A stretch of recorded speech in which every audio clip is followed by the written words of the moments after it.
thankful for these who have someone to represent your people and representing you. We pray now for those who wear the uniform of this country, both abroad and at home. We ask that they're safe, pray for their safety and for their safe return. Now, Lord, we ask now that you would have us to do what is pleasing in your sight and that we do it decently and in order. In Jesus' name we pray. Amen. Fire face the flag and repeat after me. Pledge allegiance to the flag of the United States of America and to the republic for which it stands, one nation, under God, indivisible, with liberty and justice for all. Are there any agenda additions at this time? Okay, being none, we will move on to visitors. We may have Miss Susan Eddington. Come forward, state your name and address for the record. My name is Susan Eddington. My address is 1014 Bay Ridge Drive, Jackson, Mississippi. Okay. And my company is I2 Energy and Environmental Services. I would like to thank you very much for giving me this opportunity to speak to you this morning about an effort that I think is so important, and that is energy efficiency and environmental conservation. And my company has developed a program. It's called Louisiana Energy Smart Strategies. I'd like to talk to you a bit about the program and how we would like to implement it in Caddo Parish, and educating businesses and farmers about opportunities for energy conservation, energy strategies, and how they can deploy renewable energy and the resources to make that happen. The effort is designed to help us achieve more sustainable communities. So I'm going to make this visible, and you'll be able to see the PowerPoint.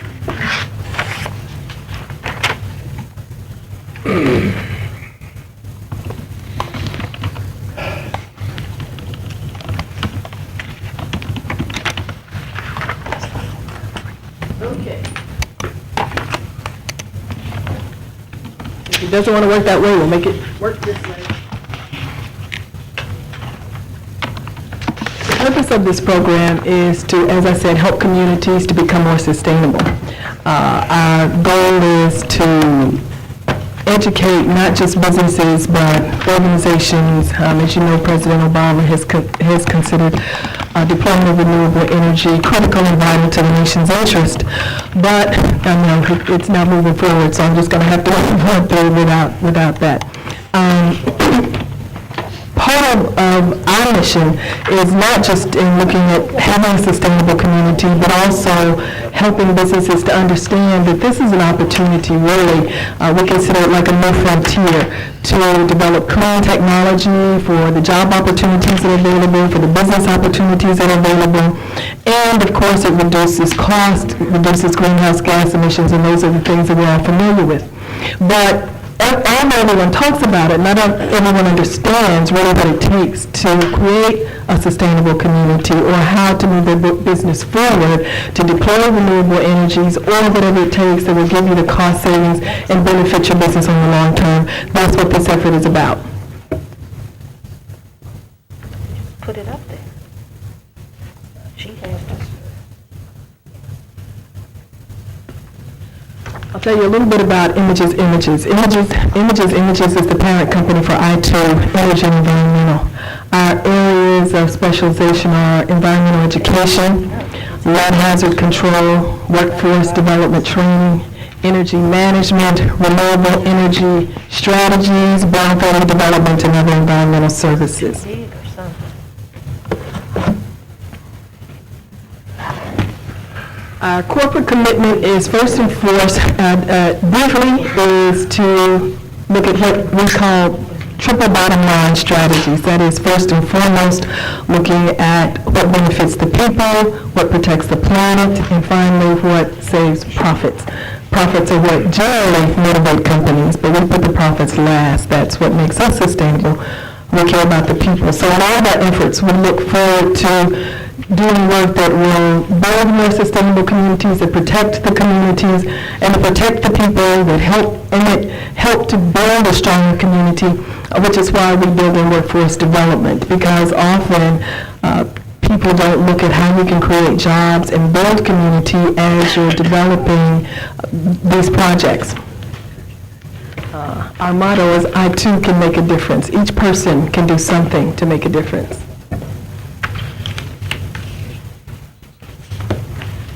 The bottom line here is what this program is all about. We call it the LESS program. It's Louisiana Energy Smart Strategies. The first phase of this program is to equip stakeholders with knowledge of what it means to have a sustainable community, and that is how it impacts the people and the planet. Next is to educate businesses about strategies for sustainability and how they can be successful, and the resources that are available to make it happen, because it's not an unfunded mandate. There are lots of resources available to help not just businesses but governments too to move forward in becoming more sustainable. Then to educate local businesses about how they can manage their cost. There's lots of exciting technology that is available to do all kinds of things. And I really believe in fostering the idea that we can look at many rural communities and look at the resources that they have that can be used to support biofuel and other forms of clean technology and renewable energy. As I said before, that really is, as President Obama said, the nation that leads in clean technology is going to lead the world. That has to be us. But we're a long way off.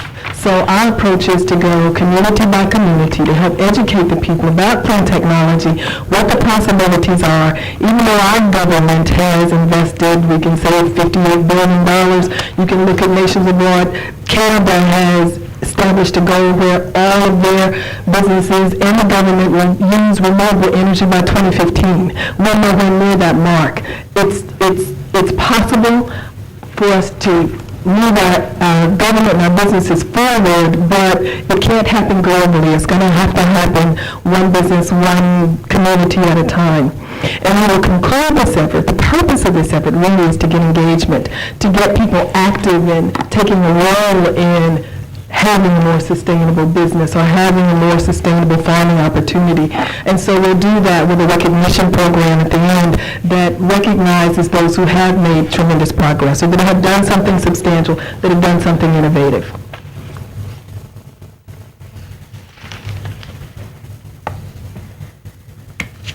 And I'll conclude with that. I know you have other business. I can leave a copy of this. I can send a copy of the full thing so you can see what we're talking about and why. We are certainly available and more than willing to talk to you about any other strategies. I would like to mention another concept. We did a brownfield redevelopment initiative for the state of Louisiana in partnership with the Louisiana Police Jurors 3 years ago. And if you are familiar with the brownfield sites, you know that brownfields are generally long time in getting all the titles and everything that it takes. But in working with EPA, we've talked to them about what might be a really meaningful strategy, because we certainly don't want to build homes on brownfield sites. Even though they're cleaned up, it doesn't mean that all the contamination is gone. But I really do believe that a viable means is to use them for renewable energy sites. So if you have a brownfield site, and if it's something that your community might be interested in looking at an innovative application or use for the brownfield site, we're working with them and would love to talk to you about what we could do, because what we do with the brownfield site is then create energy for that community, or it could be for a government facility. But there are just lots of possibilities, and again, there's lots of funding for it, so it's something that we will look to make happen. So I'd like to thank you very much. Does anyone have any questions? I do have my business card, which I will make available to everyone. As I said, the presentation has all of my contact information on it too. And if you have any questions about anything regarding sustainability or clean technology and how you move it forward, I'd be more than delighted to talk to you about that. Any questions?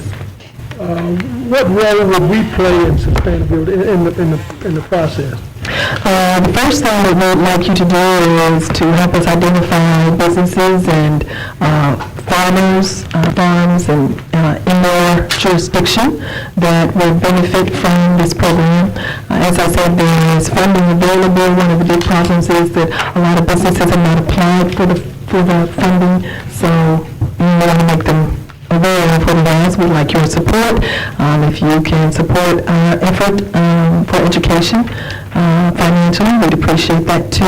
We are looking to identify the sponsors as we have the recognition program, which was scheduled for October. We will prepare the program from September to December 2010. We will actually launch an aggressive campaign beginning in January, concluded in October 2011, with the recognition ceremony held here in Caddo Parish in 2011, and helping us to spread the word about the program. Thank you. Any other questions? Where did you do your brownfield project in Louisiana? We worked with the Police Sheriff's Association, and we're available to any communities across the state. Generally with the Right. whole state. Yes, with the whole state. Wonderful.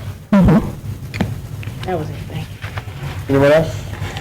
Commissioner Jenkins? I'm not fully understanding what it is you proposing to do, but you say you had some cards. Yes, on cards, when we are able to fully see the presentation, I think it will explain and make it a little clearer, and then I'll be glad to talk to you about it. Could you leave some cards in with? Absolutely. Yeah, I'd like to follow up with you and get a better understanding of what's being offered here. And Okay, I'll be glad this to. sustainability and clean energy technology. This is some very, very, very important stuff, and I think that we need to be proactive in getting information and making sure that hopefully at some point we're either participating in or initiating some program in this area. So it'd be good to have someone to talk to about that. So if you leave your contact information, I'd certainly like to follow up with you and see what we can come together on. You talked to our administrator. Did you have the opportunity to meet with Mr. Yes, we are meeting after this meeting, after you conclude this evening. And as I said, I'm just not dancing on my toes, but it's just so exciting to me. And you know, we're talking ground floor. The opportunities are tremendous. People are creating new business ideas all the time. The opportunity to create jobs for people who are low skilled or unskilled is phenomenal. Money has trickled down from the federal government, but now there's so much investment going in, because this need is not just for your community. This is a global need, and the need is going to go on long past all of our lifetimes. So it really is an opportunity for people to get in there, find their interest, what it is they want to do, and then really make something of it. Communities can do a lot, creating jobs, it's just so exciting. So I'll be glad to share whatever information you might want about I the want to get subject. excited with you. So Yes, yes. okay. Watch it. One other. You all work with neighborhood associations? We don't generally work with neighborhood associations. Actually, we're working with a statewide organization of churches, but we certainly can. You know, we have all kinds of information that we can help them in moving forward and developing a program in their community. Absolutely. Okay, good. Mhm. Thank you. Anyone else?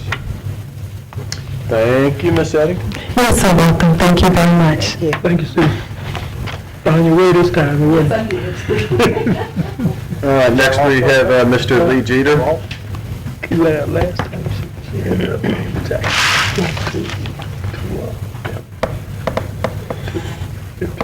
We know you. Don't need no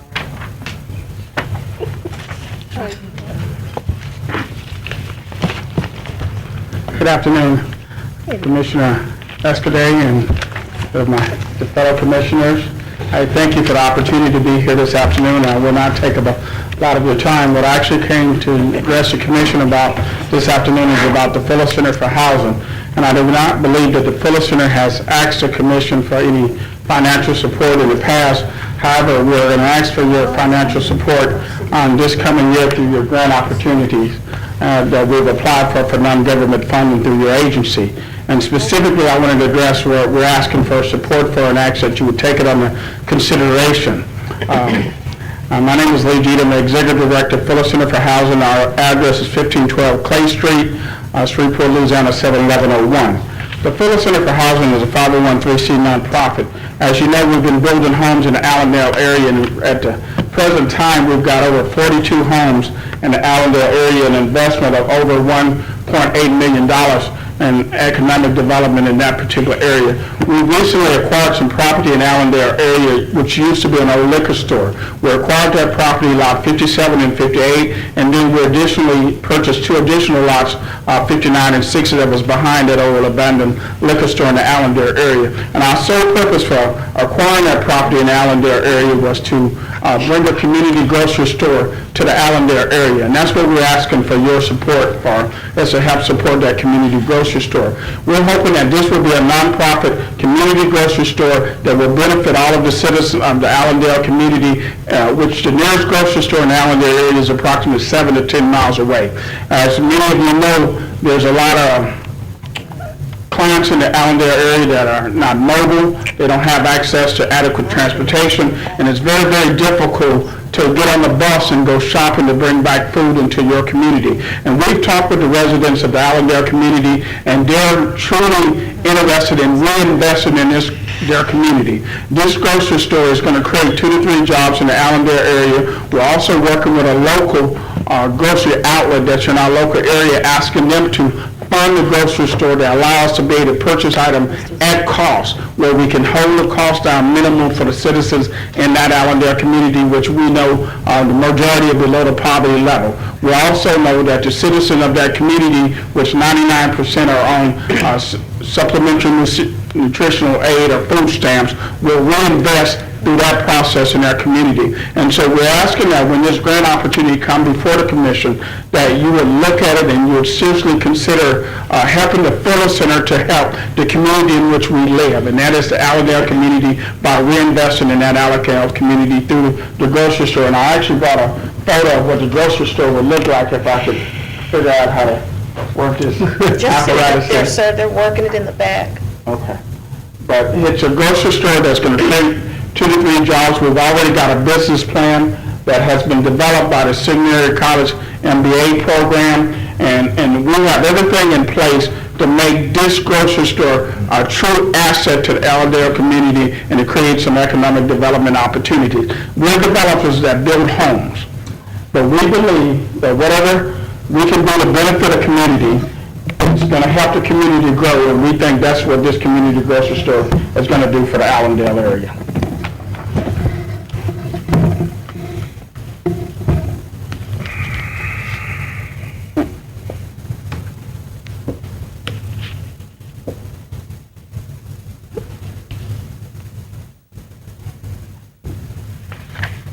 Thank you very much. What you see on the screen is the artist rendering and what the building is. This building has been abandoned and vacated in the Allendale area for about 8 or 9 years. It used to be a liquor store. And what we're proposing is a community grocery store in Delhi that does not sell any alcohol or tobacco products, but that's going to create 2 to 3 jobs in the community. The address of the location is at 300 North Allen. And as I said, the Phillips Center has utilized its own resources to go ahead and purchase that property, and the adjacent property allow enough room for 25 vehicle parking to be able to accommodate the grocery store and not be a hindrance, but an access to the neighborhood and the community at which we serve. So that is our proposal. We've submitted the grant in to the finance department, to Ms. Bryant, and we would just ask that you would strongly consider supporting the Phillips Center for Housing and this particular endeavor when it comes before the commission. And I'll be glad to take any questions that the commission may have about our project and our investment in the Allendale community or any other community in which we're currently serving.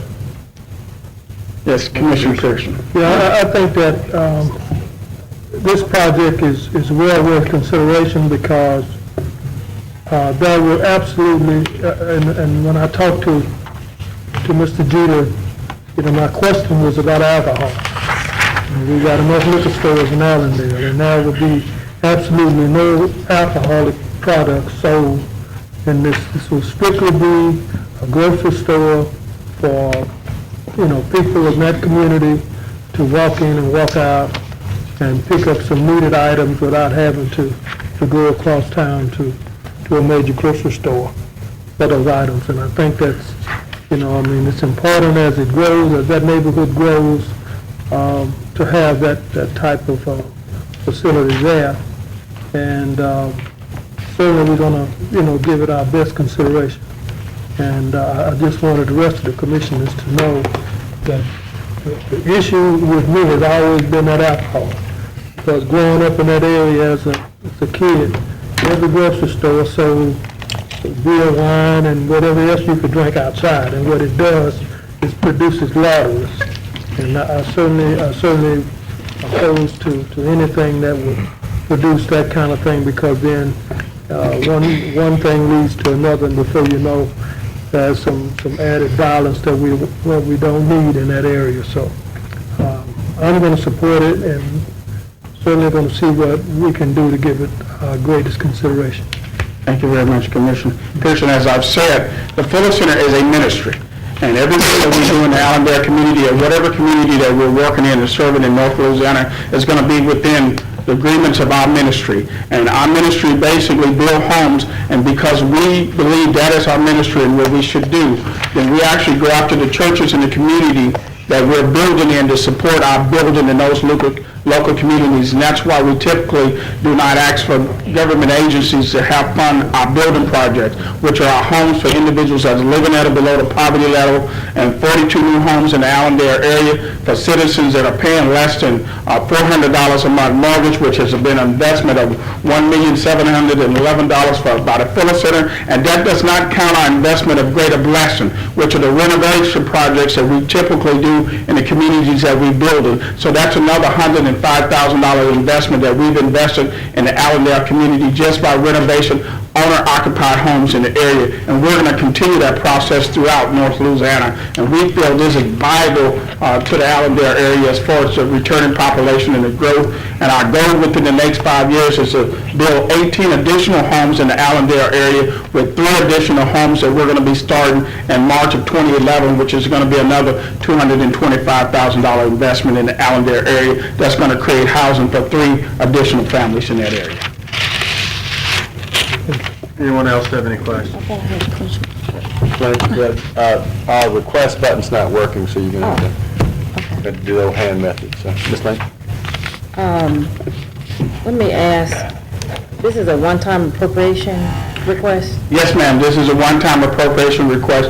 We've already secured $80,000 in grants to help with the renovation of this building for the grocery store, and this is going to help us go ahead and finish that project. Initially, we had requested wanted this project finished by October of this year, and we wrote several grants to facilitate this particular project. However, a lot of agencies are cutting back on funding because of economic climate. So this is a one-time request that we're asking the commission to help support this project so that we can hopefully get this grocery store open by 2011, by the same time that we're going to be doing the new construction in the Allendale area. And we're focusing on March of 2011 to try to have everything renovated and open. Okay, thank you. Anyone else? All right, thank you, Mr. Jeter. Thank you very much for your time. All right, next we have the administration report, please.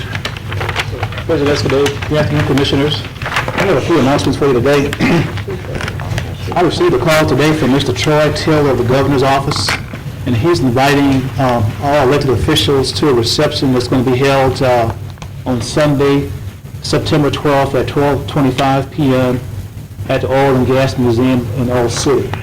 And he's hosting this event. And if you would be so kind, if you would like to attend this, he's inviting everybody with emphasis on the president of this commission as well as the State Police Service Association and all the commissioners who are available to go to this event. Hosted by the governor at Sunday at 12:25 Oil City Museum. If you just let Karen know, we have to RSVP by tomorrow. And she'll go ahead and respond. 12:25? Yes, sir. 12:25 p.m. this coming Sunday. The governor is Catholic, isn't he? Don't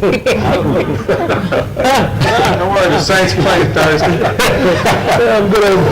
Good old Baptist, you know, we're not going to church until. I'm gonna pass that plate right off the bat and get that over with, and get out early.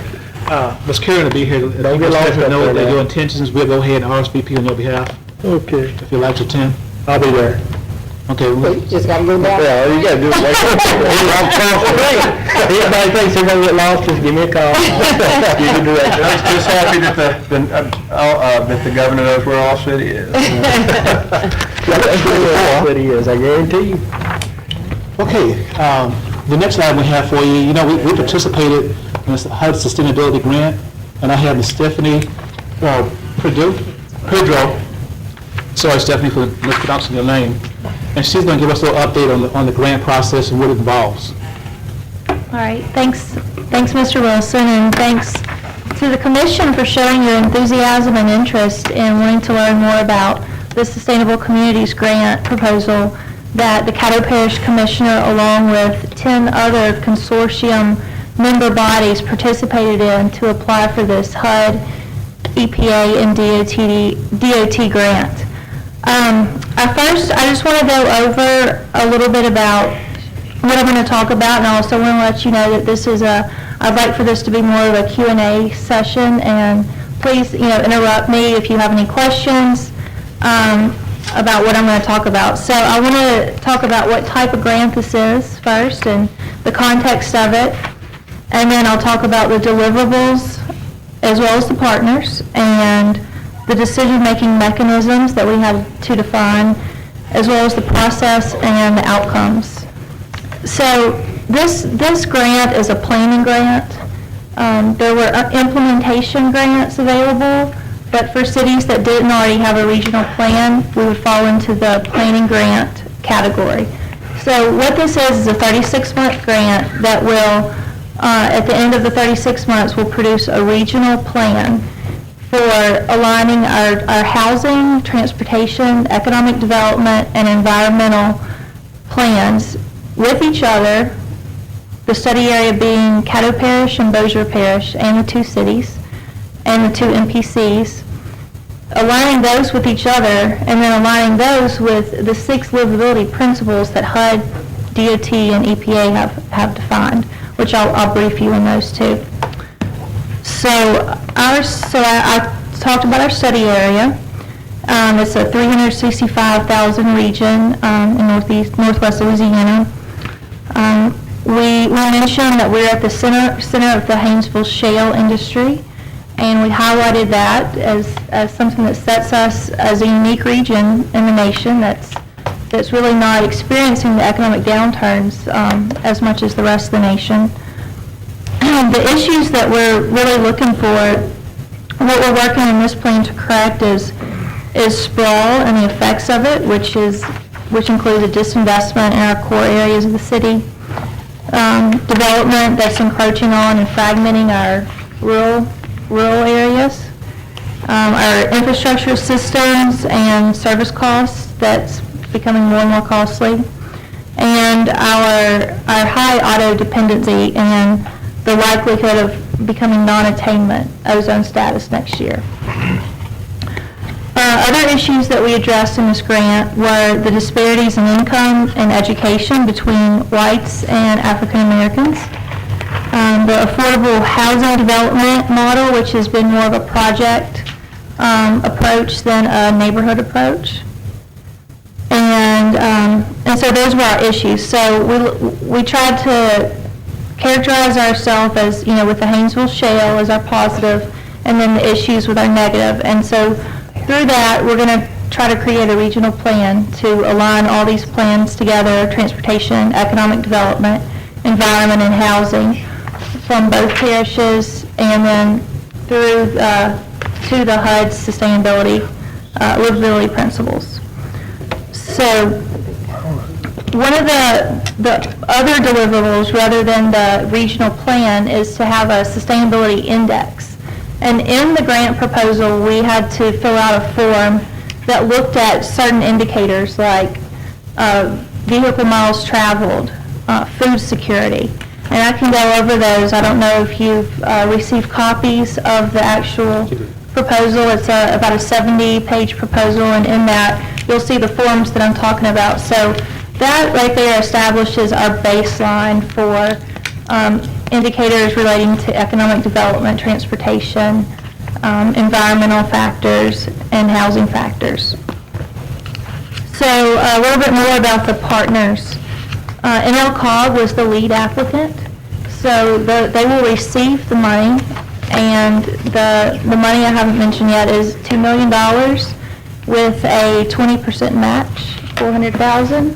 We were actually able to garner almost $1 million in-kind services from the 11-member consortium, which is almost twice as much as what we really needed. So what that shows is that the consortium members that have participated in the proposal are very serious to advance this effort, and they've shown so with their doubling the amount of in-kind services they've provided. So in NLCOG, there will be a project manager and a program manager and a project director. That was defined by HUD. So those would be 2 full-time positions that are funded as part of this grant to be housed in NLCOG. And what their role is to work with the consortium members as well as with the stakeholders, which I'll go into a little bit later, and corralling and creating the plan, the regional plan that integrates land use, transportation, economic development, housing, environment. Let's see. So one of the other requirements for this grant, we had to jump through a lot of hoops. One was an MOU, which Mr. Woody Wilson signed, and basically what that said is that that the Caddo Parish Commission will agree to participate in the plan. They'll attend the monthly meetings. They will provide their expertise on behalf of the parish and work with the other consortium members in developing the plan. Another letter that we had to get from each consortium member is a partner level of commitment. And so what that is basically they agree to, so Mr. Woody Wilson agrees to participate in the monthly meetings, review the process, the progress, approve activities and documents, provide information, data, and advice, participate in regional forums and task forces, and participate in regional public visioning and scenario event. So there is an outreach component, a huge outreach component to this. And I can go into that a little bit later when I talk about the process, the 36-month process for the planning grant.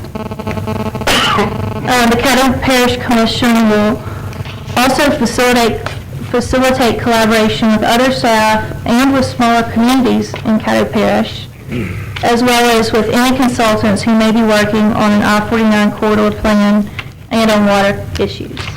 So that is what the Caddo Parish Commission has signed as part of their MOU to participate in this grant proposal if we get it. So going back to decision-making mechanisms, we had to define how would this governing body work, this 11-member consortium body, and it's based on consensus decision-making. Before a vote would be required, each member of the consortium will have an equal vote, and routine decisions will be made on the basis of a majority vote. And then major decisions will require a 2/3 vote. Okay, so that's the decision-making mechanisms. And then the process, so the first 6 months would include hiring the project director and program manager to be staffed, and coming together, having the consortium members come together and talk about, get to know each other and the different issues and bodies that they represent. And then in months 7 through 9 would be the initial public outreach and information gathering. So it'd be in the form of a public opinion survey. We'd also have these regional sustainability forums by community type, which would be urban, suburban, and rural.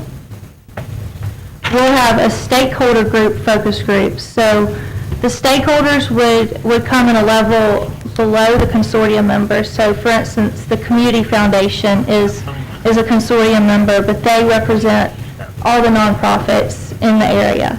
CERT is the higher ed umbrella, so they would represent all the universities, but when we call on the stakeholders, we might, need the expertise of, say, Centenary College. And so that stakeholder would go through the CERT higher ed umbrella as the consortium member. So that's kind of the structure of how it works.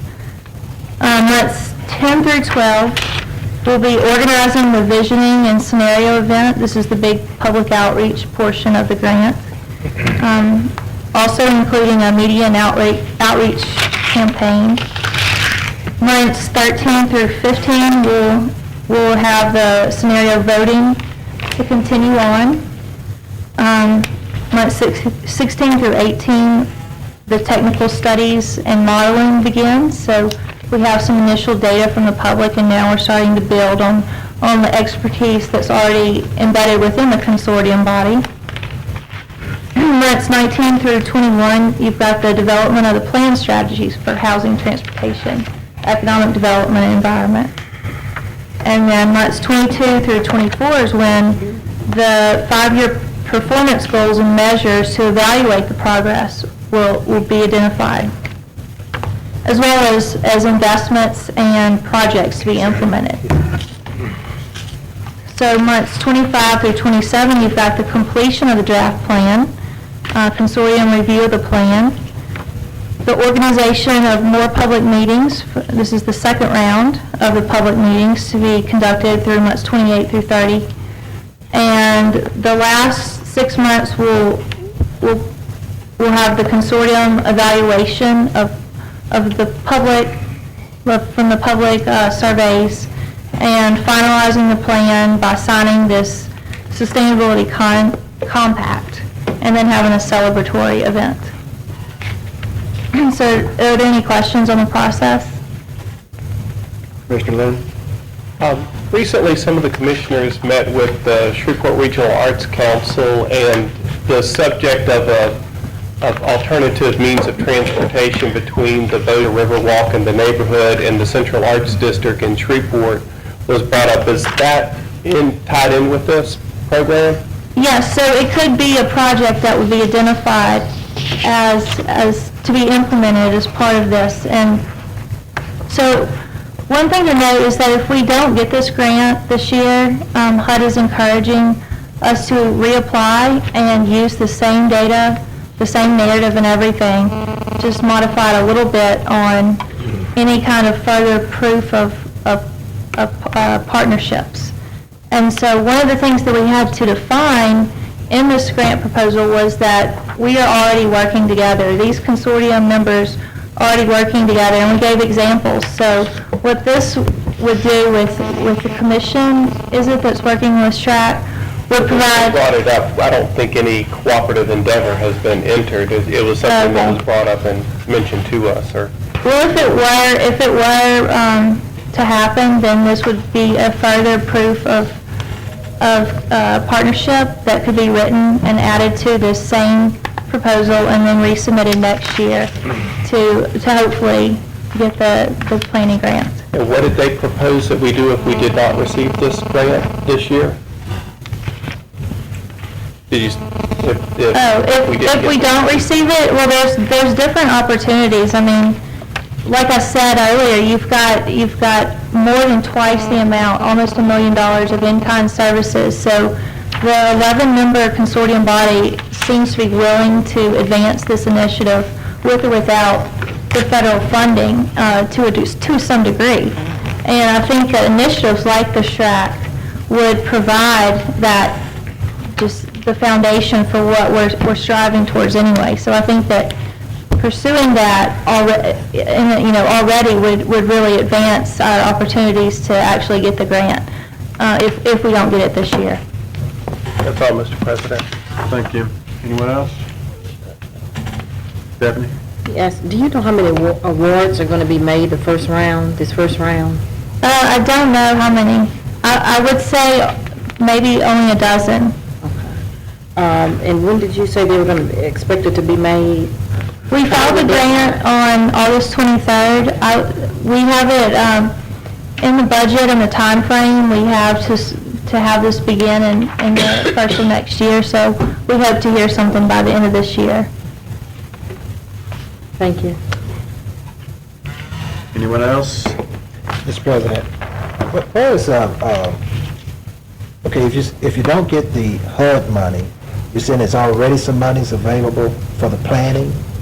for Right, other so services? one of the things one of the requirements for this grant was to come up with a 20% match. Okay. The 11 consortium members collectively came up with almost $1 million in in-kind contribution to advance the effort. So that money is technically out there, from that 11-member body. And so what I was suggesting is that we pursue that and start pursuing this process, even if we don't get the funding from HUD. And this is all planning, this is not any implementation, you just, No implementation, it's planning. just the planning grant. And the consortium members will have some input on what's being planned? They have all the input. Okay. So all the input is devised through that 11-member consortium body. Now, will there be a stage where this same consortium group will go into some kind of implementation? Yes, so after if the funding keeps continuing through the administration and through HUD, then we'll be able to eventually apply for implementation funding, since we will already have a regional plan. Okay.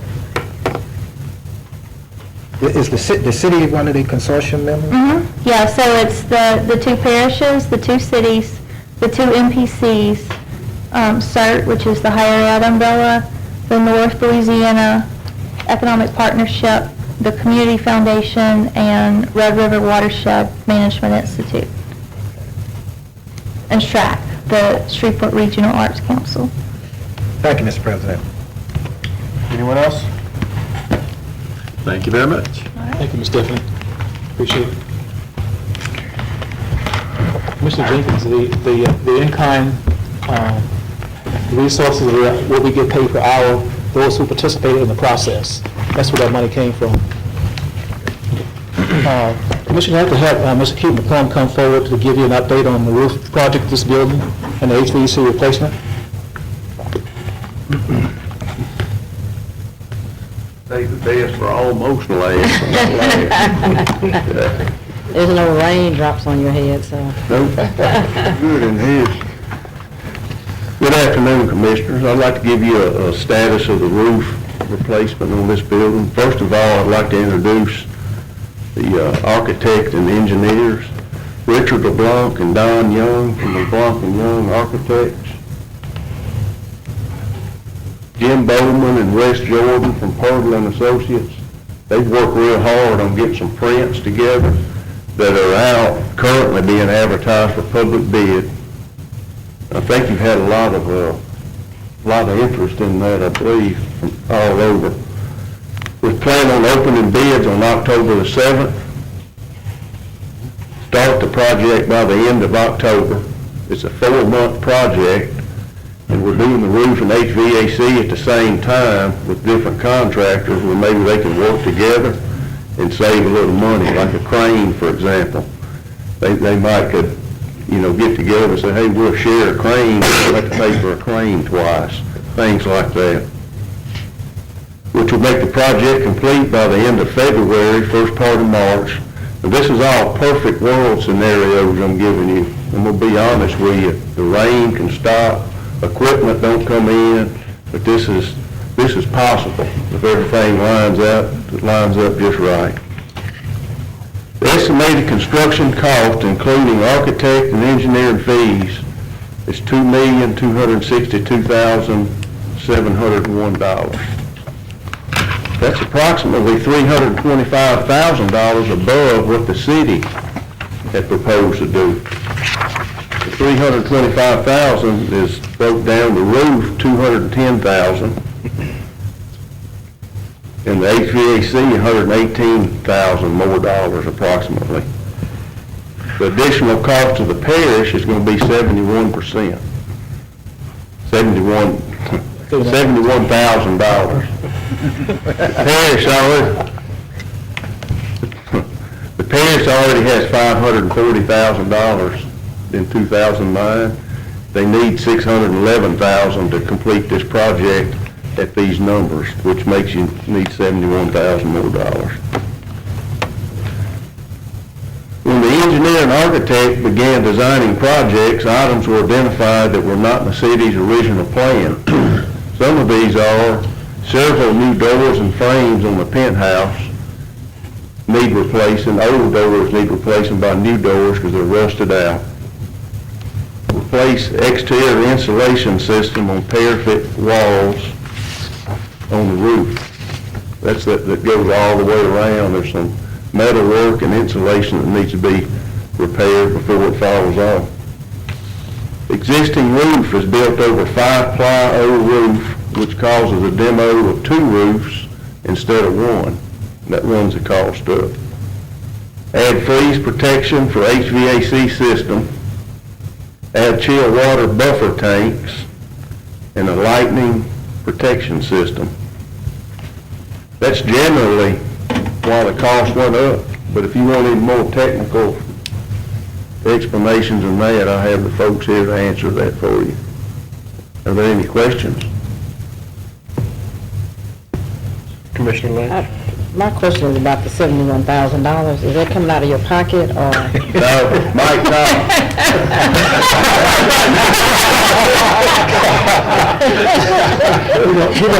I'm glad you brought that up, because I hadn't shared that with him yet. Oh, okay. We're proposing to include it in the 2011 budget under capital through the bond money. Okay. And how will that affect the streets around here? Once the work starts, will they have to close off any of? The parking area that you currently park in now will Oh, be temporarily closed for a while. okay. But we'll have accommodation for you to park across the street near the sidewalk there. We'll have valets. All right. Oh, yeah, we have valet parking. Don't give me any ideas. Thank you. Thank you. Anyone else? Keith, were these additional things that need to be done, were they just missed in the first estimate? Right. Mr. Cox? I'd just like to say y'all did a good job of jumping on this quickly, and compared to where it was and where it is now, your whole staff is to be commended to get us where we are right now in this short amount of time, and I appreciate it. Okay, thank you. Yep. Well, we thank you for the commission support that started at CalWest to get things going for us, because without your support, we would still be in a quagmire waiting and getting perhaps unfavorable reports on our status. Not from Big G. All right, anyone else? Okay. Thank you, Keith. Thank you. Wilson, continue. Yes, sir. We have Mr. James Demisher. I'd like to give you all an update on the race for the cure. It's going to be coming up soon.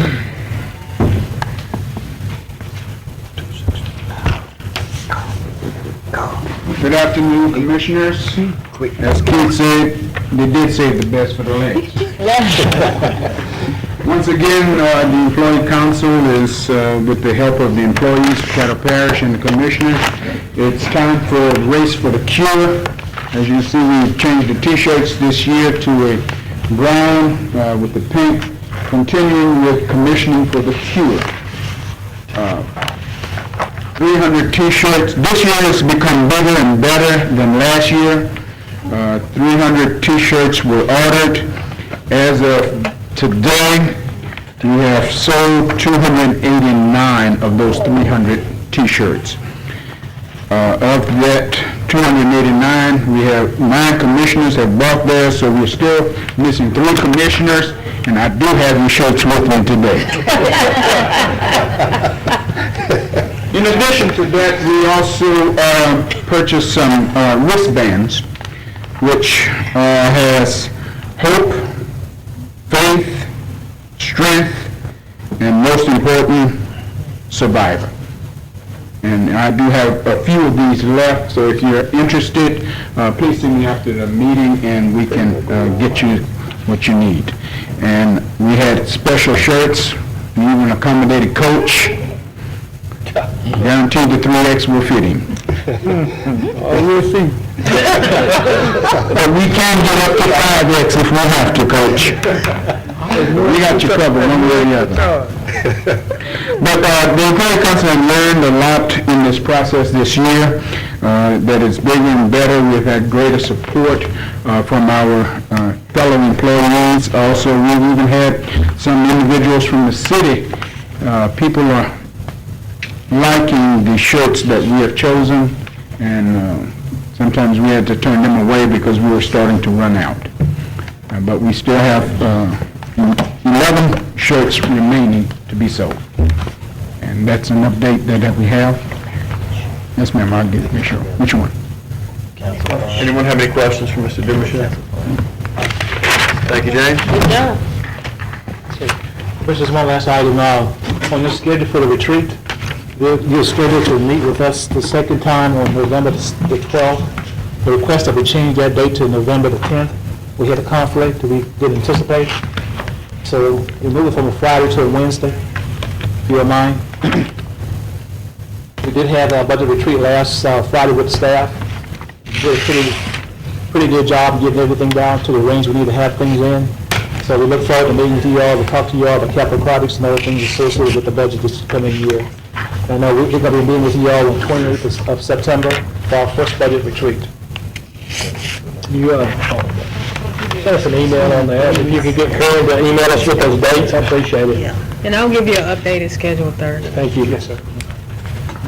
So that concludes my report Thank for you, today. Mr. Wilson. Now we'll move to communications reports. Yes, sir. All members of the Animal Shelter Advisory Board, their terms will be expiring in October. You won't have some other replacements to reappoint them. It's all under communication. Offer to you all, if any one of you has had any constituents or anybody express an interest in serving on this board, get in contact with them. How many members? I think it's, 6 or 7. They give you that information. There's certain criteria to it. One of them has to be, law enforcement and this and that and that. But anyway, they can provide that for you. Commissioner Thibodeau? Yeah, I had asked Ms. Bryant to give everyone a report on the 2010 NGO appropriations.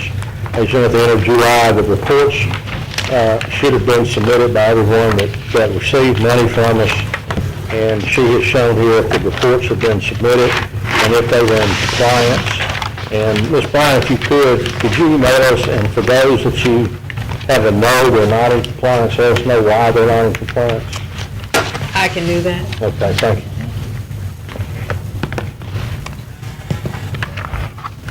Anyone else? All right. Next we have public comments. Anybody who wishes to address the body may do so by filling out a card, and you have 3 minutes. Come before us, please state your name and address for the record. We have Miss Lucy Green.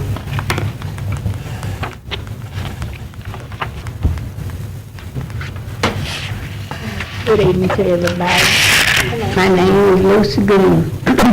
My address is 3024 Gardonia, Shreveport, Louisiana, 71107. I'm here on the behalf of the Judicate property at 3026.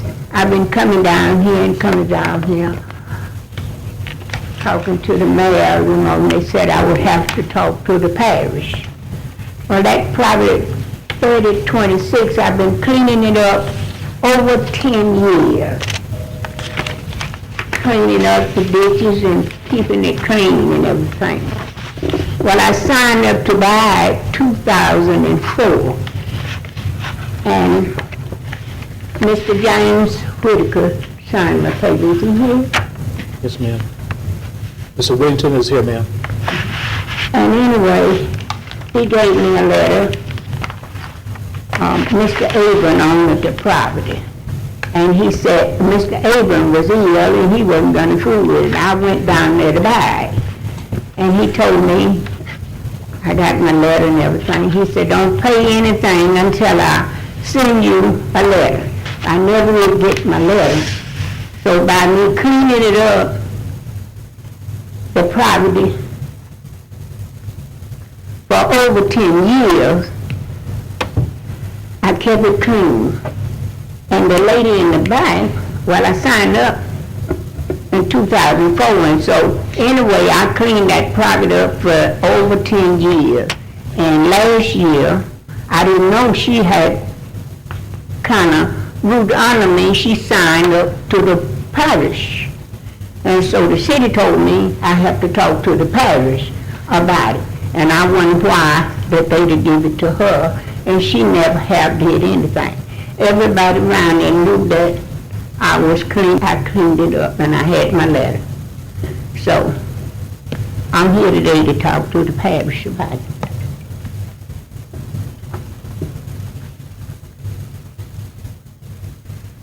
Okay, I think we're kind of, I'm somewhat familiar with this. Mr. Whittington, do you want to come explain what happened and why it seems, as I recall, the city is trying to put the monkey on our back?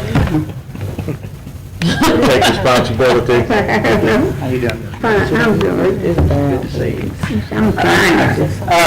This was the case, you might have recalled a couple of meetings ago, I believe, Ms. McCullough asked me to speak to this issue. The other lady that Ms. Green spoke about put an application in with our office.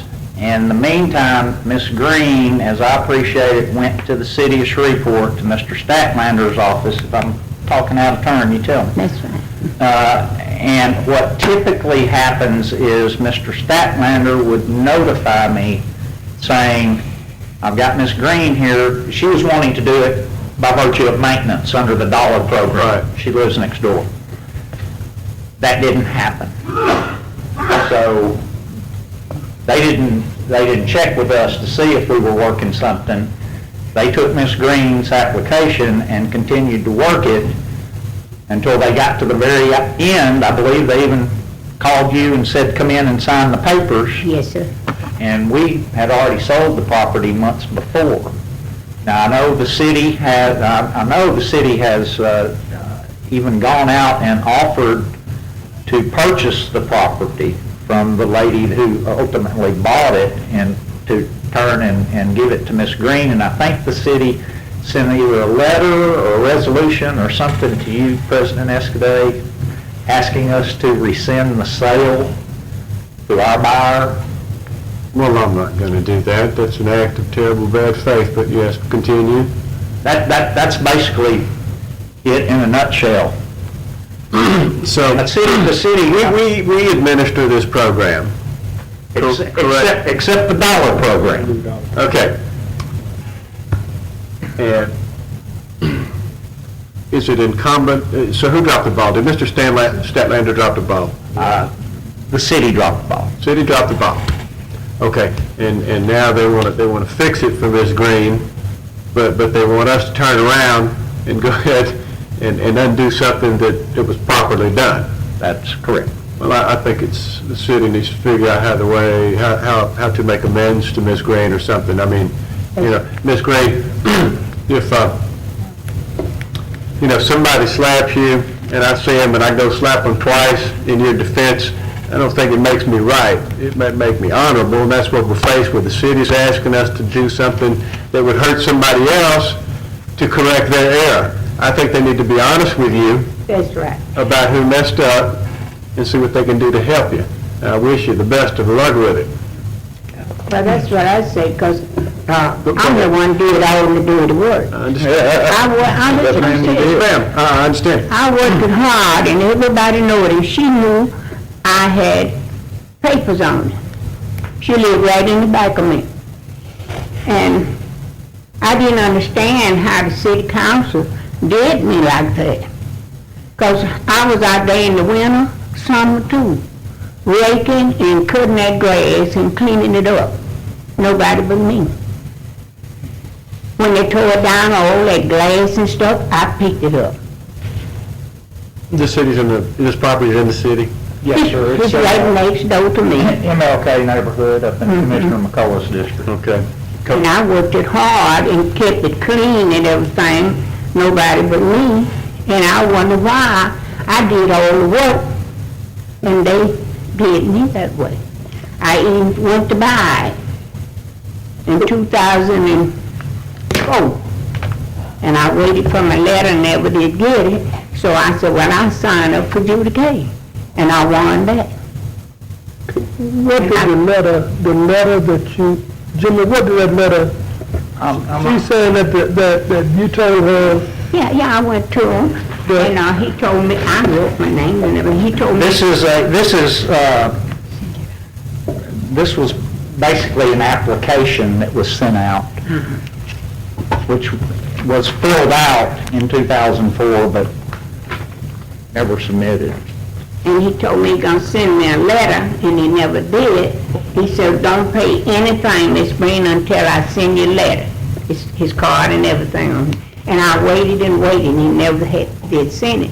So by me cleaning it up and doing, I signed up for adjudication. And so they She's saying that you were supposed to send her a letter that would say what?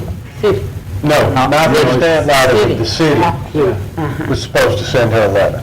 Oh, I thought she's saying that He sent an application, but I think there's a little confusion there.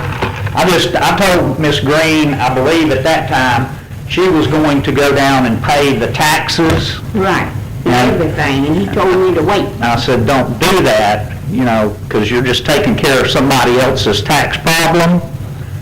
You need to, we need to go through the process and whatnot. And all the evidence is that we never got the application into our office. In the meantime, we got another one. And I guess on the city's behalf, if the city would have notified us, basically all we would have done is I would have told the city, we've already got an application in-house. It wouldn't have done anything to benefit Ms. Green except she wouldn't have been strung along, and she would have had the opportunity to come in and bid on it when we had our public bid. But she was going through the dollar program with them, which is a private sale where there are no bidders and like that, and they just went through the process because they didn't know what we were working on. Commissioner Baker? Because the other lady wants to sell it?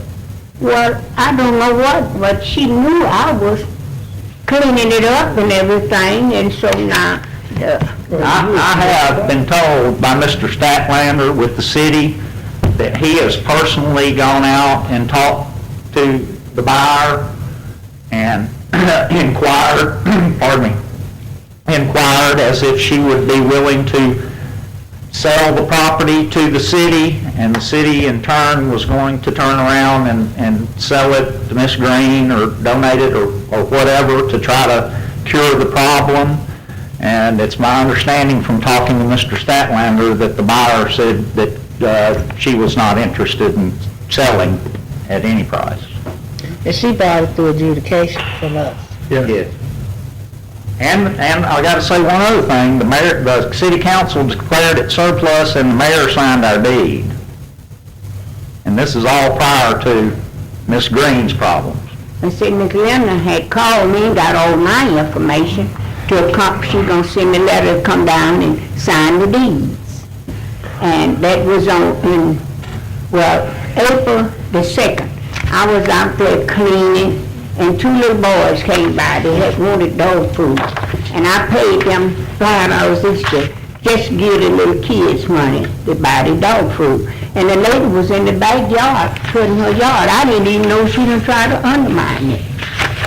And I'm out there with the hose cutting and cleaning. And on the 5th, that's when I knew this. 5th of April. Mr. Lynch? Let me ask you, Jimmy. Okay, so Ms. Green originally came into the parish in 2004. Yes, ma'am. Okay, and you, basically, she needed to wait 3 years of what, why were you telling her to wait again? No, we sent her an application. Okay, in 2004. Well, Correct. Okay. I was down there and I signed it. They didn't send this. I was there when he gave it to me in my hand. Okay, gotcha. Okay, so. And he told me to wait, Turn your phone copy. that he would send me another letter, and he never did. Okay, now why were you saying that she needed to wait? I'm just trying to be clear. Now, I was just conveying to Miss Green She had come down and was expressing interest in just going to the sheriff's office and paying the taxes. That doesn't do anything to get you the property. Okay. So I cautioned her, do not pay any money on the property, because that doesn't mean it's going to become yours. You're just paying somebody else's Right. taxes. Right. Okay, so what would she have needed to do after that? Put in an application. Okay, so she was, somehow she has an application, whether it was mailed or she picked it up or what have you. Okay, but you're saying you never got the application back, no copy of it, no nothing? Mr. Abram, he lived in Bowie, he was sick. I talked to him before I went down there. He said, Miss Green, I'm not gonna fool you, he was sick. So Right, I understand. Okay. And when I went down and signed, that's what they told me to wait. Okay, so when did the other lady buy the property? He said last year. Probably the end of 09. Okay. And this all came to surface the day, now I may be wrong, Miss Green, but the day Miss Green and I think a couple of her daughters came down here to sign the deed under the city's dollar program. And that's when the city was informed, we've sold that.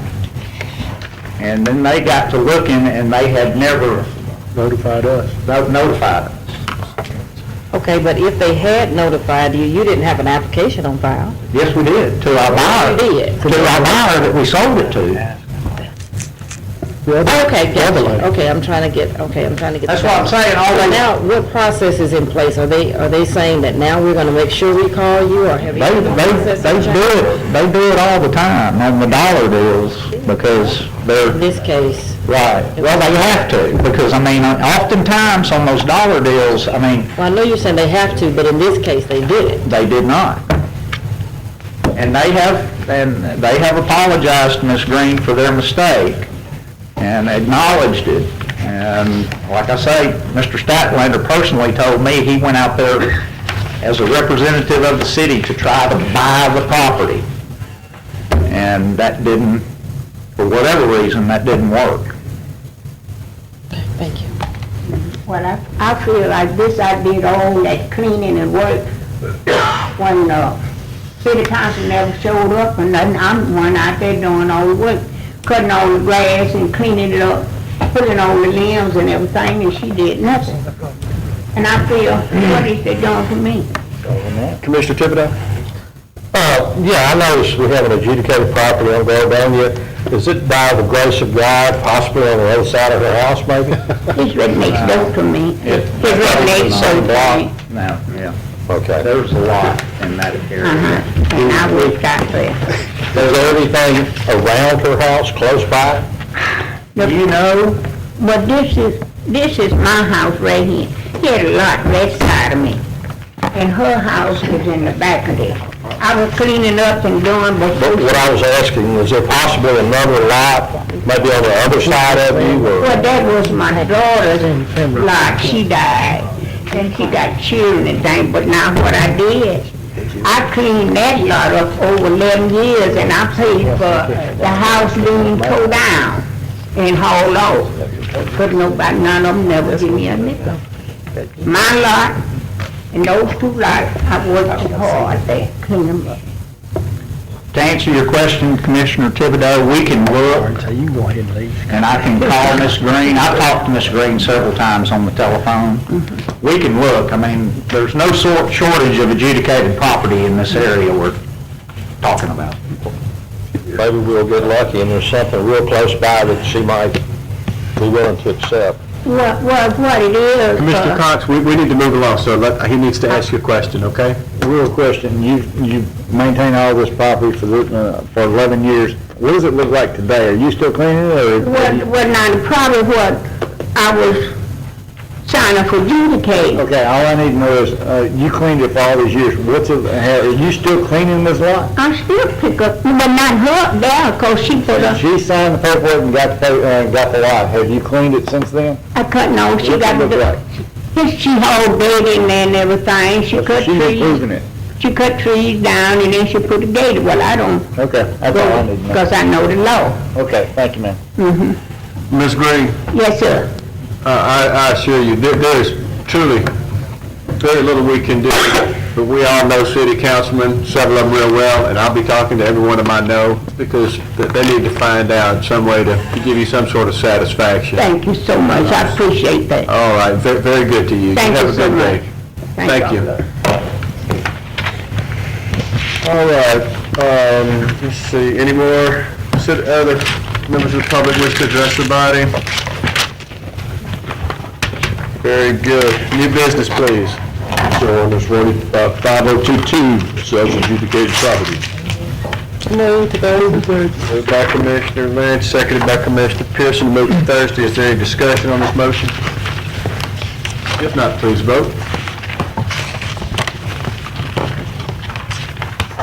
That passes. Next item. Yes, sir. Please note that starting Thursday, you will sit as the tax board of review for the following 2-week period and hear any tax complaints that come before you.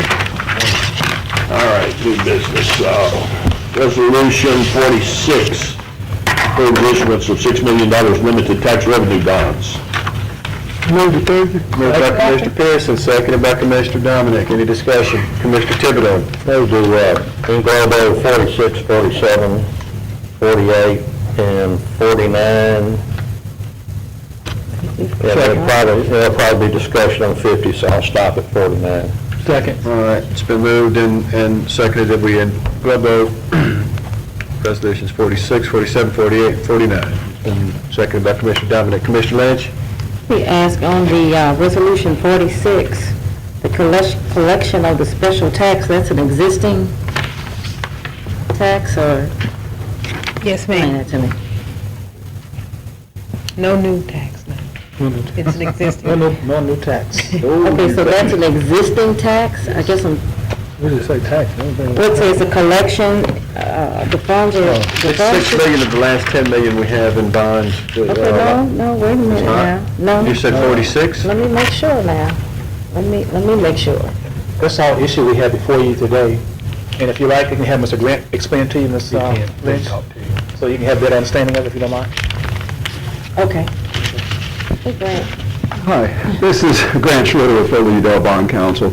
It's not exceeding $6 million. This is for the energy savings project, equipment and facilities and so forth.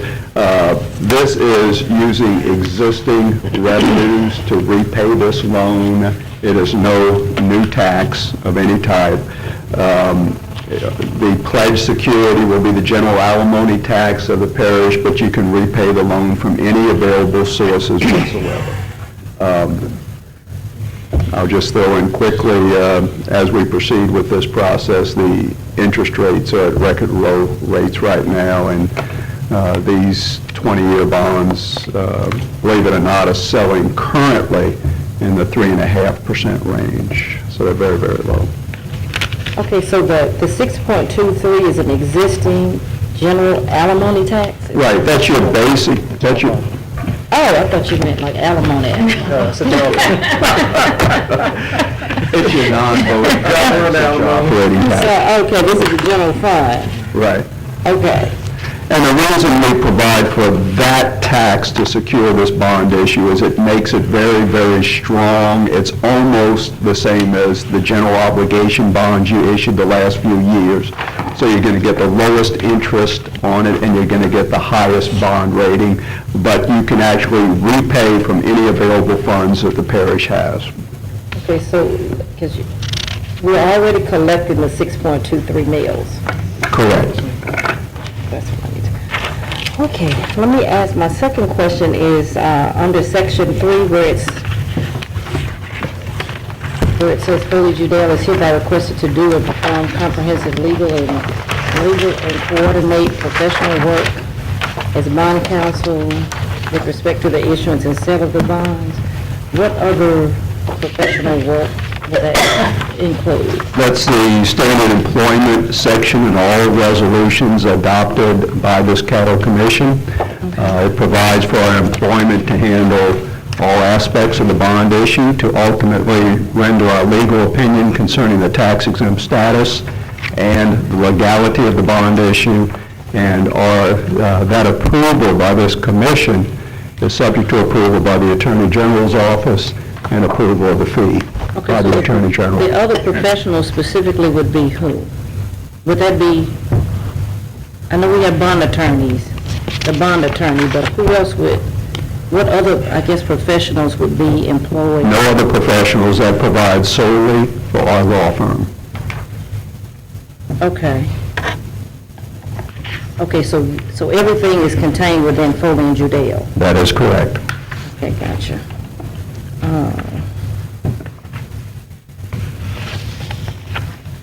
Okay, thank you. That was my question. Anyone else? All right, let's vote.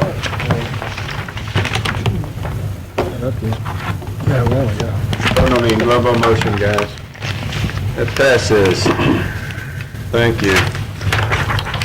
Next item. Resolution 50 repeals Resolution 38 concerning Criminal Justice Coordinating Council. Move to Thursday. Second. Move from Stephanie, second from the chair. Is there any discussion on this motion? Thank you. Please vote.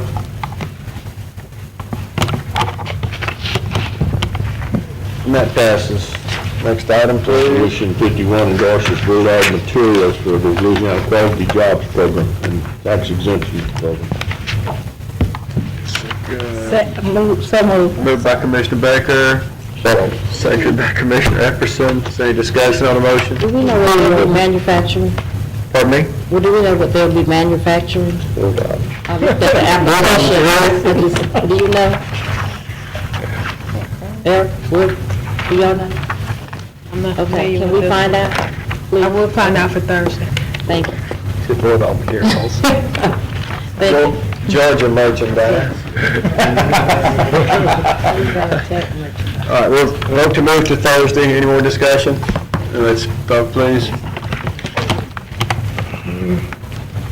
That passes. Next item. Discuss action to be taken relative to the Silver Building on Martin Street. So moved. Second. Well, this is discussion. Oh, what are we doing? Yes, We're it's moving the discussion discussion. to Thursday? Yes.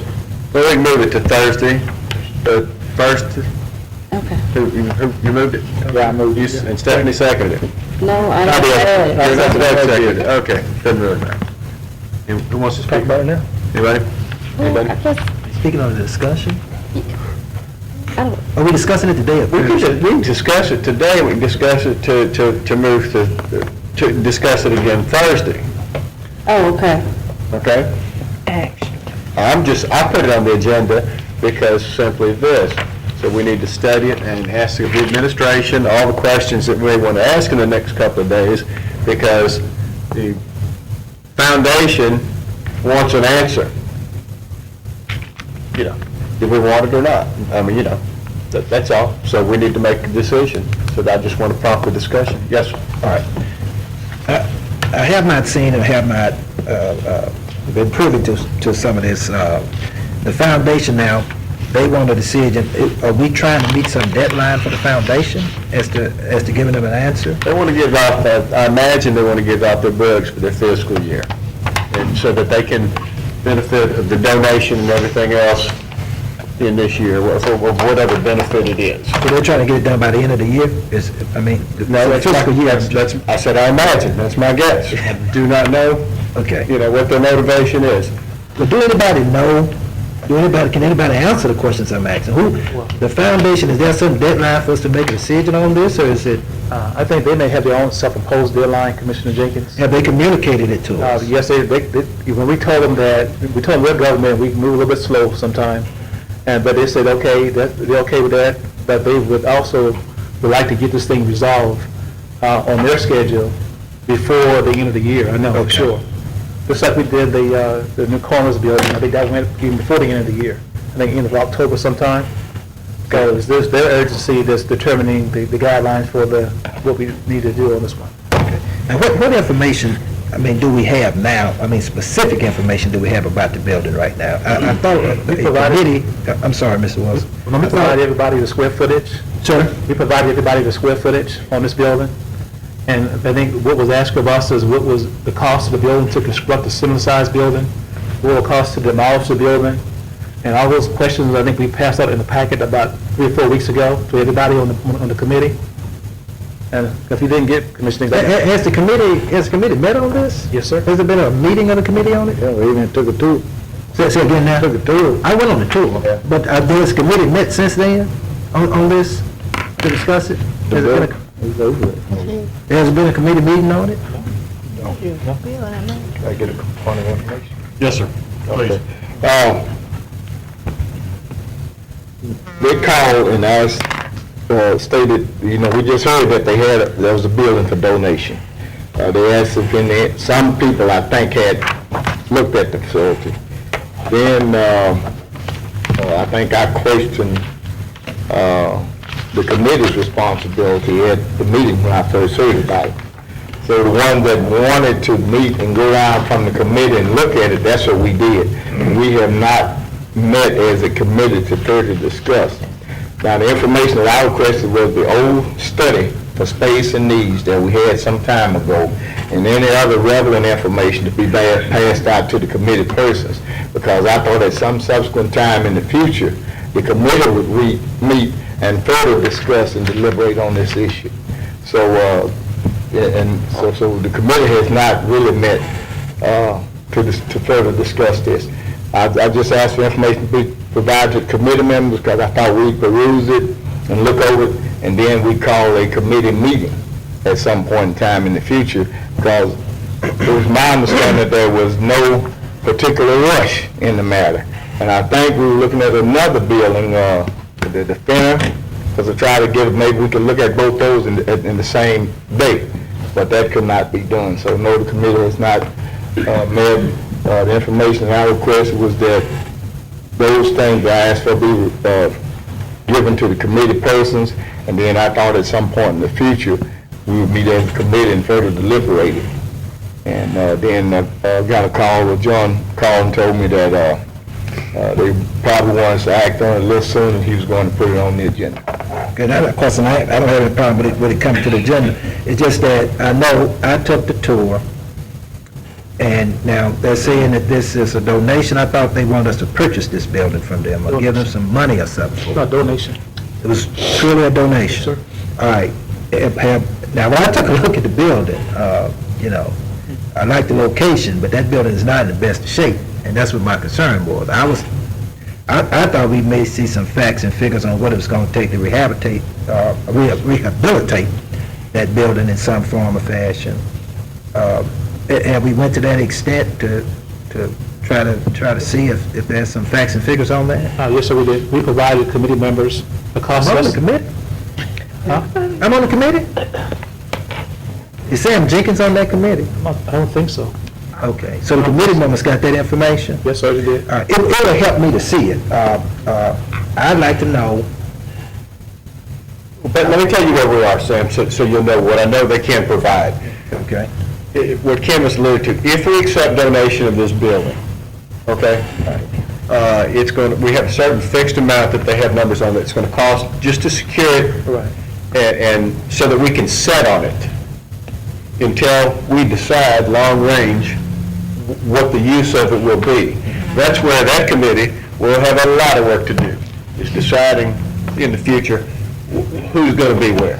We have to determine whether or not we want to accept the donation and spend the money to secure it, get the roof fixed, some refuse removed out of it and everything, so that we can sit on it. But they're basically giving it to us. One of the things that's kind of prompted this is, since word has gotten out that they have offered us this building, the people who have actually approached them and are willing to purchase it. But, you know, your word's your word, so they want to know if we're sincere. They truly want it to be in the people's hands. That's their preference. Is there some future need that we see for the building?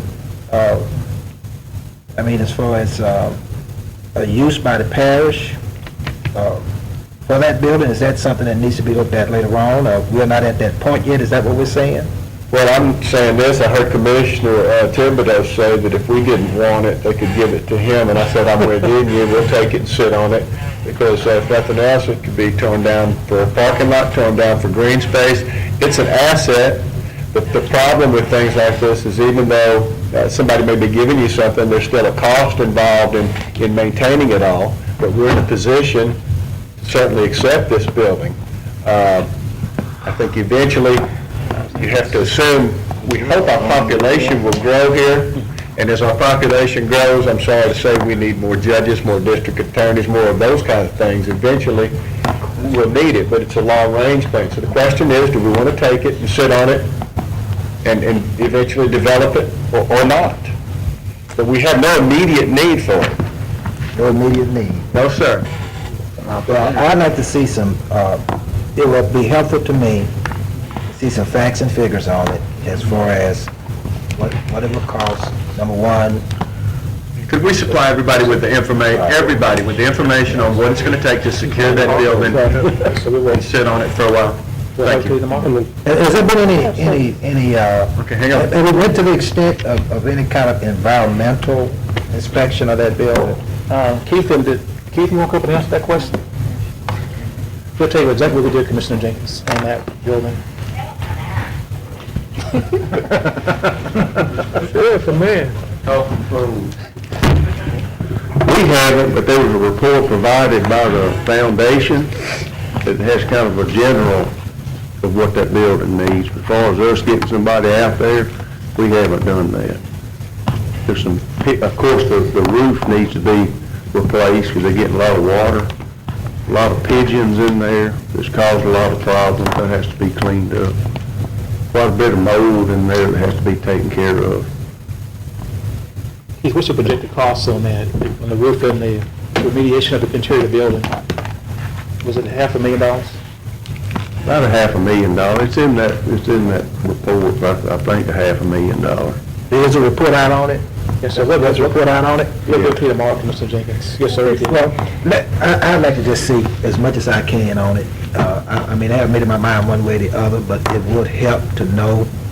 I think it's a building downtown in that location for parish use would be a good idea.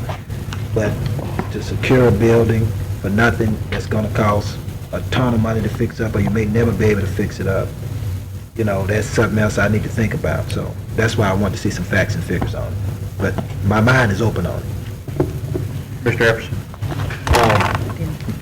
That water in the basement, I have a concern with that, how long it's been sitting there and probably permeated the concrete, and you just never know. I mean, is there some method that you might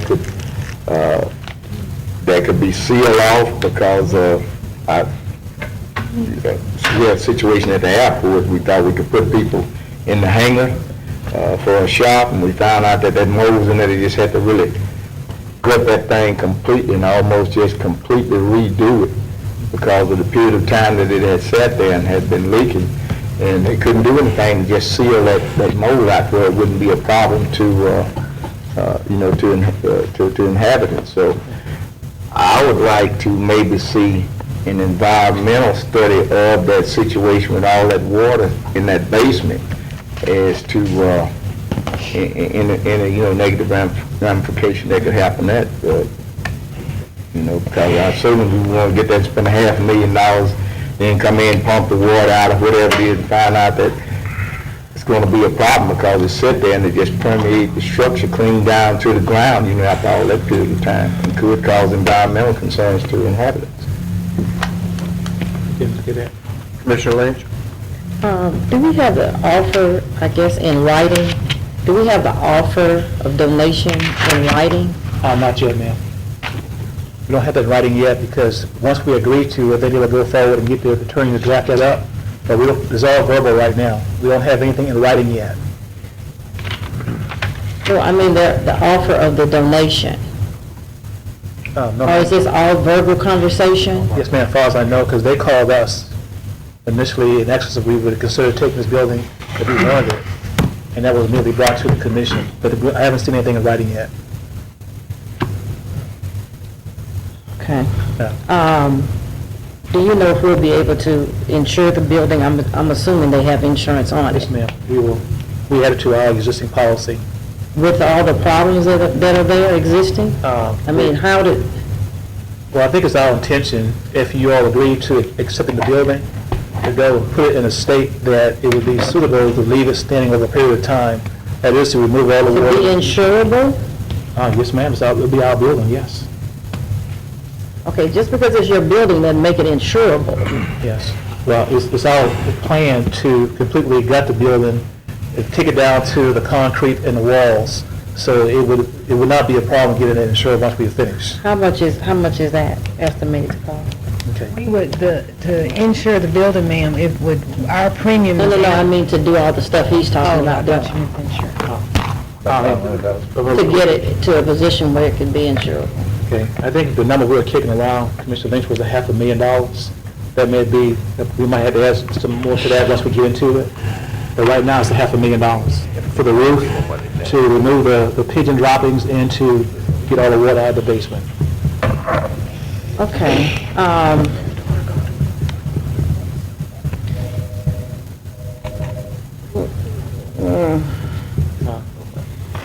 Commissioner, Let me say this.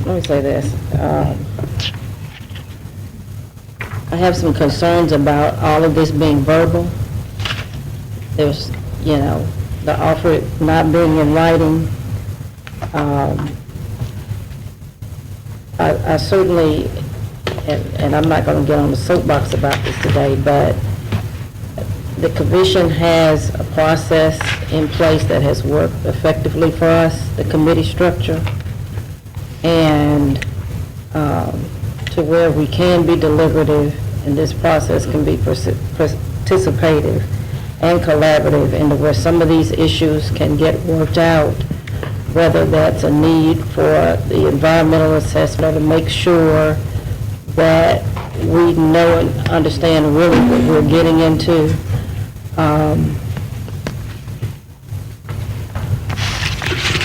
And I don't really want to get away from this body being a little bit more deliberative in the decisions that we make based on other folks' schedules.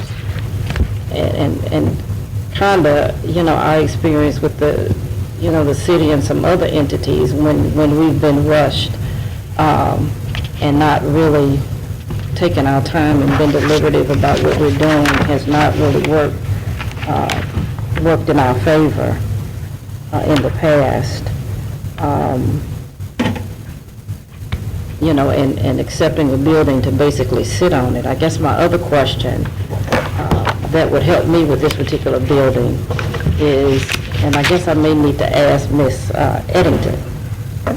Ms. Eddington, based on kind of what you heard, and I can let you look at my stuff, I guess, when I put my hands on it. But as far as being, I guess, eligible for a brownfield, does this sound like something that might... I don't know, it would depend on... Come to the mic. Come to the mic, Ms. Eddington. It's an old abandoned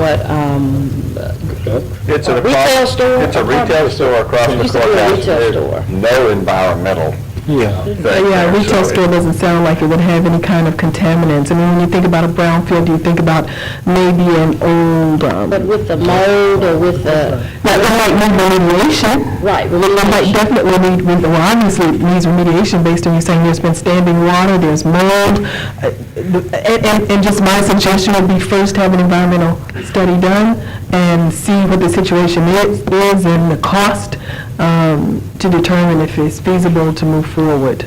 I mean, without an environmental study, there's no way to really know what you're getting into and what it will take. But just based on it having been a retail facility, it doesn't appear that there would be anything to make it a brownfield site. But I couldn't say that without knowing. There might have been something there before it was a retail store that contaminated the land. But without knowing that, there's no way to make that determination. What would help you make that determination? You'd have to look at the uses of the property historically. Okay, so the environmental assessment would do that? But yeah, environmental, phase one is what you need to be able to, just so everybody would have an understanding of what you're working with. Okay. At least a phase one. And really the reason why I'm asking that is because I know that there are federal funds out there. that could help with the remediation if it meets a certain criteria? Yeah, I mean, but there are funds. If you have to, if you decide that you're going to redevelop a brownfield site, EPA has all kinds of funds. You can get funds from the state, or you can get funds directly from EPA. I mean, there are funds available for every phase of what it is that you'd like to do. Okay, thank you. You're welcome. Thank you, Mr. President.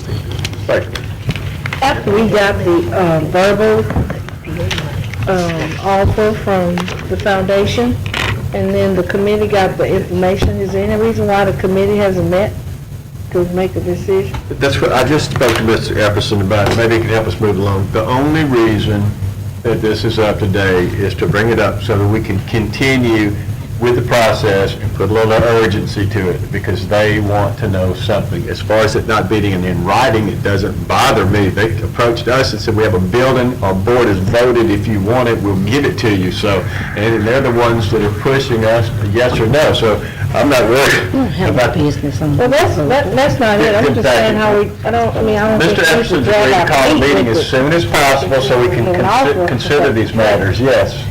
It is free, 100% free, but it comes with a cost. So I'm just wondering why the committee hadn't met if they got the information on the building. It dropped it. Well, maybe that's what the LSU and whatever foundation's wondering too, because they just want us to let them know yes or no. So now you're saying we're gonna have a meet, they're gonna meet soon or something? Epperson's going to do that in just a second, I guess. Thank you so much. Okay, who's next on the list? Mr. Cox? As a maker of the motion, you know, you look at this building and you say, it's a gift, okay? Whether we do the repairs to it to make it sound, we can sit on it, we can do almost anything, we can plan for our future, whether it be with offices that house our personnel, attorneys, who knows? But bottom line is, land and buildings, if you got it, it's worth something. If we get it and don't do anything, and 2 years down the road, we get somebody that says, you know, we'll make an offer on that building. What have we lost? We'll sell it. So, that's one way to look at it. It's a gift. We do with it, we clean it, we get it up to par, we get it to code, we get it insured, and we move on. Thank you. Let me ask a question. Okay, Coach. Didn't I hear Woody say that it was already insured? No. I mean, I'd imagine the foundation had it insured, yes, but not by us. Yeah, but but the foundation had it. So I'd imagine it is. Otherwise, they would lose all their value and equity in the building if they didn't have it insured. Okay, so we wouldn't have to, you know, we could insure it just like it is. Yes, sir. I mean, we wouldn't have to do it, if it's already insured, why would we have to do something different to make it insurable? But anyway,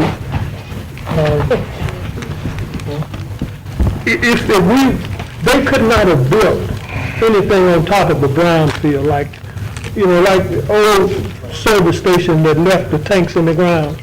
Now, that's a brownfield site. Nobody can build anything. They can cover them up, but they can't build anything on top of it. So I think if it had been some type of a brownfield when the several brother folk decided to put it down there, they couldn't have built on top of it. You know, but anyway. Mr. Thibodeau? Yeah, I looked at this in this way. They were asking, are you interested in taking the building as a donation? And I thought, yeah, we're willing to take it, subject to, you know, first thing, we need to know if it's structurally sound. Secondly, we want an environmental study on it. I'm not talking about one of those 4-year environmental studies that don't tell you any more than you could have gotten by a 2-day walkthrough, but a reasonable environmental study, and then we can discuss then what would it cost us to close up the building where it would not deteriorate. And I think the number thrown around is $500,000. And I thought, well, you know, we're fortunate enough to have some cash that we're earning maybe 1% or less on, so why not take the tax money of the taxpayers and put it into a portion of that, and it would be a small portion into that building if it meets our needs.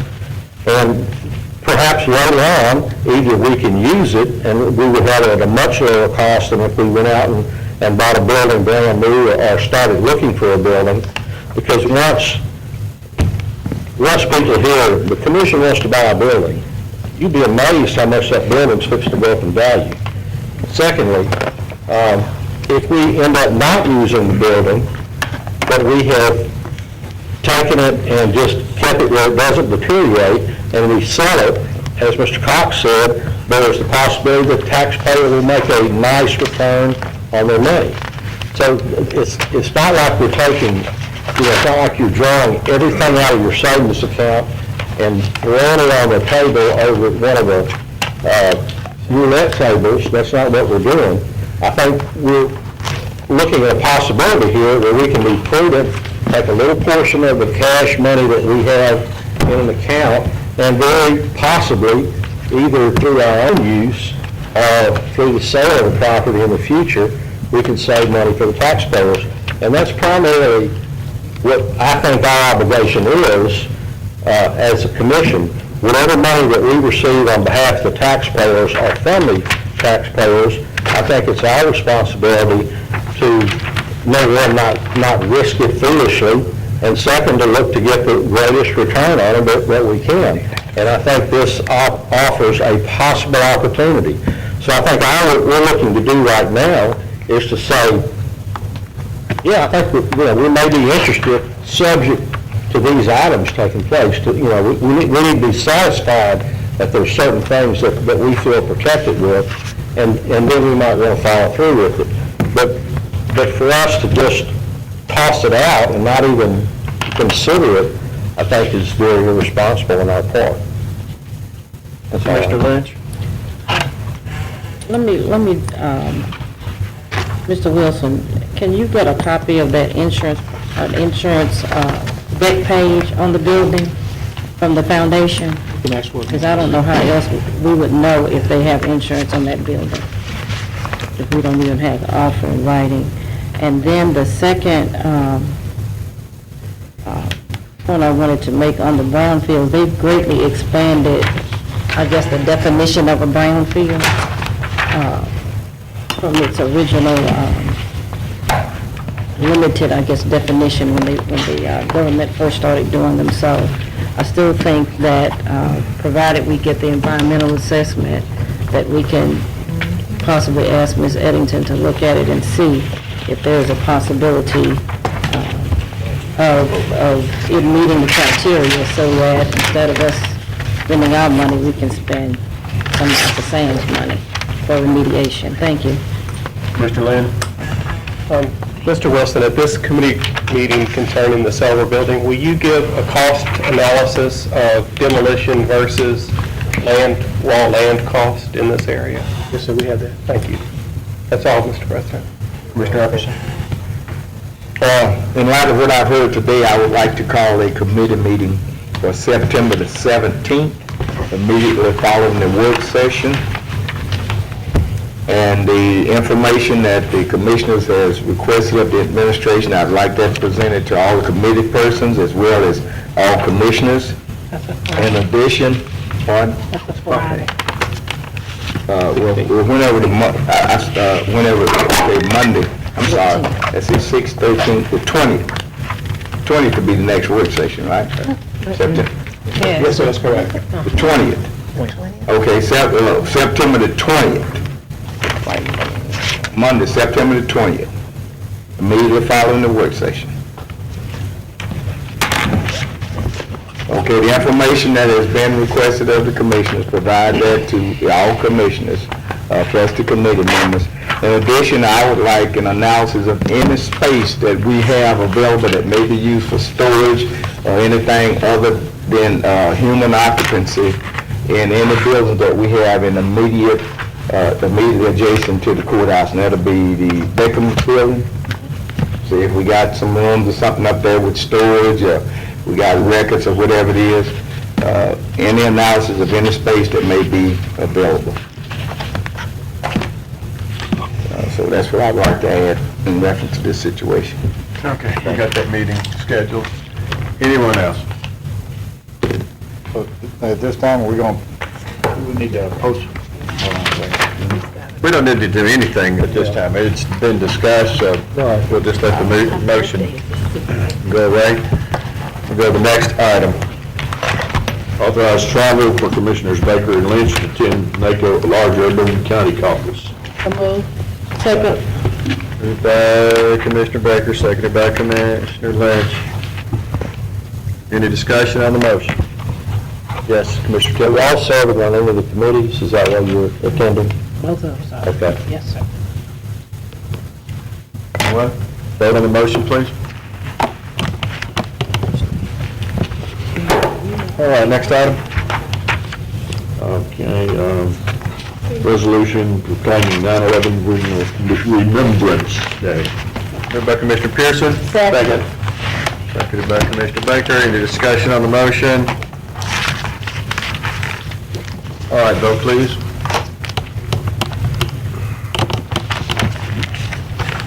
All right.